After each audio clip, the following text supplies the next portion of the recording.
ایک شخص مسجد میں آیا اور اس نے مسجد میں پیشاب کرنا شروع کر دیا. مسجد میں پیشاب. میرے اور آپ کی طرح کوئی ہوتا تو غصے میں آ جاتا, شاید بیچارے کو 2-4 ڈنڈے پڑ جاتے. لیکن قربان جائیں, صحابہ کرام نے دیکھا کہ وہ پیشاب کر رہا ہے مسجد میں, صحابہ دوڑ پڑے اس کو مارنے کے لیے. آقا نے فرمایا رکو, کوئی اس کو نہیں مارے گا, اور فرمایا کہ اس کو پیشاب کر لینے دو. اس کو آدھے سے نہیں اٹھایا. توجہ فرمائیں, ایک طرف مسجد کا تقدس ہے, وہ بھی گھاچی واڑ مسجد کا تقدس نہیں, مسجد نبوی کا تقدس ہے, جہاں پر 1 رکعت 50,000 رکعت کے برابر ہے, اور وہ مسجد میں پیشاب کر رہا ہے. انسان کیا ہے؟ انسان کیا ہے؟ رسول اللہ سے پوچھو انسان کیا ہے, آقا سے پوچھو انسان کیا ہے. انسان کو نہیں سمجھ پایا. چھوٹی کائنات ہے اللہ کی انسان. اللہ کی کائنات چھوٹی کائنات کا نام ہے. یہ 5 فٹ کا انسان 5 فٹ کا نہیں ہے. اللہ نے اس کو اپنے دست قدرت سے بنایا ہے. سرکار نے رک جاؤ, کوئی نہیں اس کو ہاتھ لگائے گا, پیشاب کر لینے دو. کیونکہ اگر آدمی آدھا پیشاب کرے اور کوئی اس کو اٹھا کر کھڑا کر دے تو اس کی تکلیف بڑھ جاتی ہے, وہ برداشت نہیں کر سکتا. تو سرکار نے اس کو پوری پیشاب کرنے دی. جب وہ پیشاب کر کے فارغ ہوا تو دیکھا کہ آقا دیکھ رہے ہیں, تو وہ بھاگنے لگا. سرکار نے اس کو بلایا اور بلا کر کے فرمایا اللہ کے بندے, یہ اللہ کا گھر ہے, پیشاب کرنے کی جگہ نہیں ہے. اور جو لوگ اس کو مارنے دوڑ رہے تھے, آقا نے فرمایا تم لوگ پانی لاؤ اور مسجد کو دھو ڈالو. مارنے والوں کو کہا مسجد دھو ڈالو, اور اس سے کہا کہ یہ اللہ کا گھر ہے, یہاں پر جو ہے پیشاب نہیں کی جاتی. لیکن ہمارا حال یہ ہے کہ ہم انسانوں کو جھڑکتے ہیں, ان کا دل دکھاتے ہیں. اللہ کے نزدیک سب سے بڑا گناہ اگر ہے تو وہ کسی مسلمان کا دل دکھانا, کسی مومن کا دل دکھانا ہے. میرے آقا صلی اللہ علیہ وسلم نے ارشاد فرمایا جو تم اس وقت تک کامل مومن ہو نہیں سکتے جب تک کہ جو اپنے لیے پسند کرو, اپنے مومن بھائی کے لیے وہ چیز جب تک پسند نہیں کرو گے اس وقت تک تم کامل مومن نہیں ہو سکتے. میرے پیارے آقا صلی اللہ علیہ وسلم کے پیارے دیوانوں, ہمارا حال یہ ہے کسی کا ایک گناہ پتہ چل جائے بلکہ اس کی تحقیق بھی نہیں کرتے اور اس کو پھیلانا شروع کر دیتے ہیں, اس کی تشہیر شروع کر دیتے ہیں. مسلمانوں میں کیا ہو گیا ہے؟ مسلمانوں کو دین کا خیال نہیں, دھرم کا خیال نہیں, مذہب و مسلک کا خیال نہیں. اور میرے آقا صلی اللہ علیہ وسلم کی شان یہ, اگر کوئی مسلمان آ کر کے کہہ دے حضور مجھ سے یہ گناہ ہوا ہے, تو بھی میرے آقا علیہ السلام اس کو بھگاتے ہیں وہاں سے اور نظر انداز کرتے ہیں. آپ کو پتا ہے ایک نوجوان جس سے زنا ہو گیا, وہ میرے سرکار کے پاس آیا اور آ کر کہتا ہے یا رسول اللہ آپ مجھے پاک کر دیجئے, میں نے زنا کیا ہے. تو آقا کریم نے فرمایا چل جا یہاں سے, تو نے زنا نہیں کیا ہوگا. آپ غور کریں, وہ آنے والا خود سے آ کے کہتا ہے حضور مجھ سے زنا ہو گیا, اور آقا فرماتے جا یہاں سے, تو نے زنا نہیں کیا ہوگا. لیکن وہ آنے والا اپنے آپ کو پاک کروانا چاہتا تھا, تو کہا یا رسول اللہ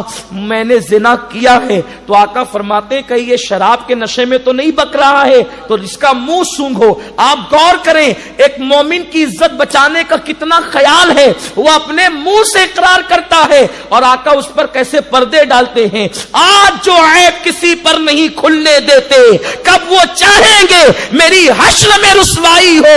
سید المعصومین ہو کر دوسروں کے عیب پہ پردے ڈالتے ہیں, اور یہاں ہم خود گنہگار ہو کر لوگوں کے پردے اکھاڑتے رہتے ہیں, لوگوں کو بے پردہ کرتے رہتے ہیں. میرے آقا نے فرمایا جو دوسروں کے عیب کو ظاہر کرے گا مرنے سے پہلے پہلے اللہ اس کے عیب کو ظاہر کر دے گا اور اس کو ذلیل کر دے گا. اللہ اکبر. آقا نے فرمایا اس نے شراب کے نشے میں بک تو نہیں رہا ہے. لوگوں نے منہ سونگ کر کہا نہیں یا رسول اللہ اس نے شراب نہیں پی ہے. پھر تیسری بار کہا حضور میں نے زنا کیا, مجھے پاک کر دیں. میرے نبی نے فرمایا یہ پاگل تو نہیں ہے, پاگل پن کی وجہ سے لوگ بکتے ہیں تو کہیں بک تو نہیں رہا ہے. انہوں نے کہا نہیں یا رسول اللہ میں پاگل نہیں ہوں, میں نے زنا کیا ہے, میں چاہتا ہوں کہ دنیا میں سزا مل جائے تاکہ آخرت میں پاک ہو جاؤں. جب 4 مرتبہ اس نے اقرار کیا تو میرے رسول نے فرمایا اے اللہ کے بندے، جب اللہ نے تیرے عیب پہ پردے ڈال دیا تھا تو تو نے مجھے بتایا کیوں؟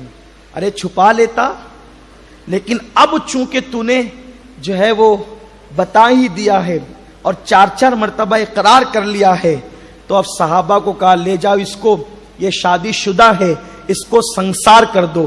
یعنی اسلام کا قانون یہ ہے کہ اگر اسلامی حکومت میں کسی کا یہ گناہ ثابت ہو جائے تو اس کے لیے حکم یہ ہے کہ شادی شدہ کو سنسار کیا جائے گا، اتنے پتھر مارے جائیں گے کہ وہ مر جائے۔ صحابہ پکڑ کر لے گئے اور چاروں طرف سے پتھر اس پر برسانے لگے۔ جب پتھر برسا کر کے واپس آئے تو کچھ لوگوں کے دامن پر خون لگا ہوا تھا، خون کے دھبے تھے۔ تو آقا علیہ السلام نے پوچھنے کا انداز دیکھے، یہ میرا نبی ہے، یہ میرے آقا ہے، رحمت للعالمین ہے، کہتے ہیں وہ میرے فلاں کا کیا ہوا؟ آپ دیکھ رہے ہیں گنہگار کو میرا کہہ کر کے پکارے، وہ میرے فلاں کا کیا ہوا؟ حیرت ہے، خدا کی قسم اہل تقوی رشک کنا ہیں کہ حضور نے ان کو اپنا کہا۔ ہم ہیں تیرے، ہم ہیں ان کے، وہ ہے تیرے تو ہوئے ہم تیرے، اس سے بڑھ کر تیری سمت اور وسیلہ کیا ہے؟ اس سے بڑھ کر تو کہتے ہیں میرے فلاں کا کیا ہوا؟ تب صحابہ نے کہا یا رسول اللہ ہم نے اس کو پتھر مارے۔ تو پھر کہتے ہیں آقا جب ہم اس پہ پتھر برسا رہے تھے تو وہ یوں ہاتھ کر کے اپنے سر کو بچا کر بھاگ رہا تھا، تو حضور نے بہت تجسس سے کہا کیا وہ بھاگ رہا تھا تو تم نے اس کو بھاگ جانے دیا؟ کسی نے کہا نہیں یا رسول اللہ، جب وہ بھاگ رہا تھا تو ہم چاروں طرف سے اس کو گھیر کر کے مارنے لگے۔ تو آقا کہتے ہیں ارے اگر وہ بھاگ رہا تھا تو اس کو بھاگ جانے دیا ہوتا۔ یہ دیکھیں، یہ گنہگاروں کے ساتھ رحمت ہے، گنہگاروں کے ساتھ شفقت ہے۔ اسلام کا قانون ہے کہ سنسار کرو، سنسار کرنے کا حکم دیا قانون کے مطابق، اور کہتے کہ بھاگ رہا تھا تو بھاگ جانے دیا ہوتا، اس کی جان بچ جاتی۔ تو کہا نہیں یا رسول اللہ بھاگنے نہیں دیا اس کو، تو ہم نے مار ڈالا، پتھروں سے آپ کے حکم پہ عمل کیا۔ تو کوئی ایک صاحب تھے، انہوں نے کہا اللہ اس پہ لعنت کرے، اس نے تو زنا کیا۔ اب میرے آقا غصے میں آ گئے، جلال میں آ گئے، فرمایا تو نے اس پہ لعنت کی جبکہ اس نے اللہ اس کے رسول پہ ایمان لایا، تو اس پہ لعنت کیوں کرتا ہے؟ اور پھر کہتے ہیں خدا کی عزت کی قسم اگر اس کی توبہ اہل مدینہ پہ تقسیم کر دی جائے تو اللہ سب کو بغیر حساب جنت عطا کر دے۔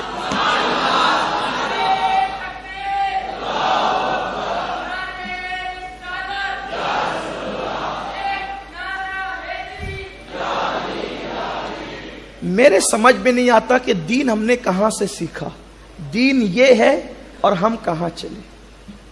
آج ہماری راتیں ہمارے دن صرف دشمنی میں گزر رہے۔ میرے پیارے آقا صلی اللہ علیہ وسلم کے پیارے دیوانوں، اللہ کا دین یہ ہے۔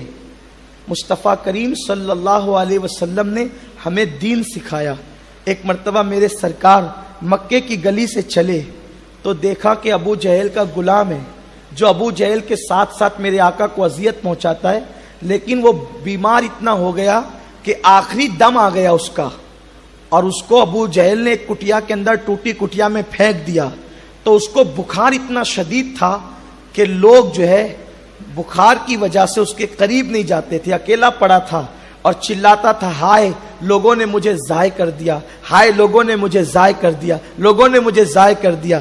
میرے سرکار نے پوچھا یہ آواز کہاں سے آتی ہے؟ کسی نے کہا یا رسول اللہ وہ جو ابو جہل کا غلام ہے نا، اس کے ساتھ ساتھ آپ کو اذیت پہنچاتا تھا، اتنا بیمار ہے کہ مرنے کے قریب آ گیا اور ابو جہل نے اس کو کٹیا میں ڈال کر کے پھینک دیا۔ میرے سرکار تشریف لائے، اس کے سرہانے بیٹھ گئے، اس کی پیشانی پہ ہاتھ رکھا۔ جب وہ کہتا نا ہائے لوگوں نے مجھے ضائع کر دیا، تو آقا فرماتے مگر محمد محمد تو تیرے سرہانے بیٹھا ہوا ہے، اور وہ کہتا لوگوں نے مجھے ضائع کر دیا۔ آقا کہتے ہیں محمد تو تیرے سرہانے بیٹھا ہوا ہے، بہت دیر تک بیٹھے رہے، اس کو تسلیاں دیتے رہے، اور جب اٹھ کر کے نکلے تو صحابہ نے عرض کیا آقا وہ تو بہت پریشان کرتا تھا آپ کو، ابو جہل کے ساتھ مل کر آپ نے اتنا وقت وہاں پر دیا۔ میرے سرکار فرماتے ہیں کسی بیمار کے سرہانے چند لمحے بیٹھ جانا پوری رات نفل نماز پڑھنے سے بہتر ہے۔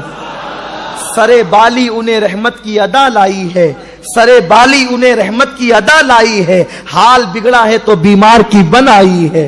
میرے پیارے آقا علیہ السلام کے پیارے دیوانوں، اصل دین یہ ہے جس کو ہم بھول چکے ہیں، جس کو ہم فراموش کر چکے ہیں، ہمیں پھر اسی طرف آنا ہوگا۔ میرے آقا علیہ السلام کے دیوانوں ذرا دیکھو تو صحیح، اسلام وہ مقدس دین ہے کہ اگر کسی مومن کا دل ٹوٹتا ہے کسی بات سے تو اس سے بہتر ہے کہ اس کا دل توڑنے سے بچانے کے لیے اپنی کسی بڑی چیز کو توڑنا پڑے تو توڑ دو۔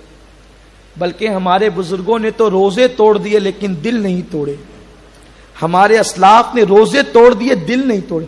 شریعت کا مسئلہ یہ ہے، آپ نے نیت کی کہ کل میں نفل روزہ رکھوں گا، لیکن کسی مسلمان نے آ کر آپ کو دعوت دی، بھائی کل میرے گھر دعوت ہے، اور خیال ہے کہ دعوت قبول نہ کروں گا تو اس کا دل ٹوٹے گا۔ شریعت کا مسئلہ یہ ہے کل روزہ نہ رکھیں، آپ اس کی دعوت قبول کر لیں، روزہ رکھنے سے زیادہ ثواب اللہ تمہیں عطا فرمائے گا۔